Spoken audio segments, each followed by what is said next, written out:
Project Change Order Management. In 2017 R2, we made a lot of enhancements to the project accounting module. We simplified the billing process by removing the need to run allocations. We also added a pro forma invoice for people who needed to review invoices and make changes to them prior to sending them to clients. Finally, we added the ability to track commitments. Based on feedback from our clients and partners, we introduced Change Management in 2018 R1. Change management is a reality when it comes to projects, whether you're in the construction industry, professional services, service industries, or even just tracking internal budgets. Changes are always coming and need to be tracked. In addition to just tracking the change orders themselves and going through approvals, you need to track the history of change orders. All of that is now available.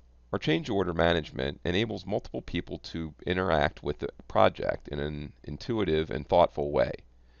Consultants, sales, other people can enter change orders. By selecting a change order type, you can have a different approval process as well as attributes that go along with your change order. Each change order becomes its own mini project with a bill that you can print out and submit to the client for approval. The project manager gets a history of all the project changes. Now we'll take a look and see how change orders are implemented. To enable change orders, go into the Enable Disables features under the Project Accounting area and click Change Orders. Once that's done, we can go to a sample project that I have. You'll notice that a button called Change Order Workflow now exists. If I check that box to enable it, that creates the ability to go up and create a change order. Before we do that, let's take a look at the balances on our project. You can see that we have both revenue and labor. Prior to having change orders, you could go directly into your cost and revenue budget and create changes against the original budgeted amount. But when you did that, you didn't get the robustness of workflow, and you didn't have the ability to keep a history of all your change orders. So let's go in and show how it's done by creating one. We'll first start with an internal change order. We're going to do this by moving some hours from regular budget hours to overtime hours. So I'm going to select this budget line, and I'm going to hit the Add Lines and Close, and I'm going to subtract 10 of my 100 hours associated with my senior consultant. Next, I'm going to add a new line where I add some overtime hours. And my overtime is a little bit more expensive. At this point, if I uncheck the hold button, there'd be the option to go through an approval process. I've disabled that in this case to speed the video.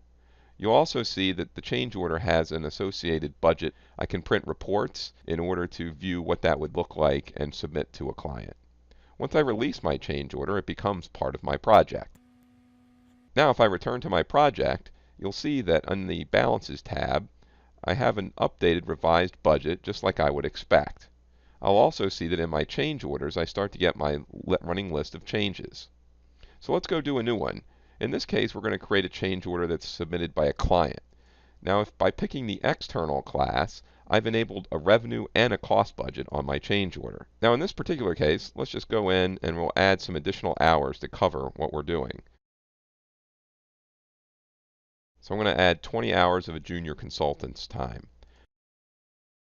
Within my revenue budget, I can add an additional $1,000 to my overall contract to cover the cost of this change order. You'll notice that my gross margin percentage is calculated, and then I can release this as well. Once again, when I release my change order, I can go back to my project area, review my overall balances for my project, and see a history of my change orders. For more information about Acumatica features, visit our website or contact your local Acumatica reseller.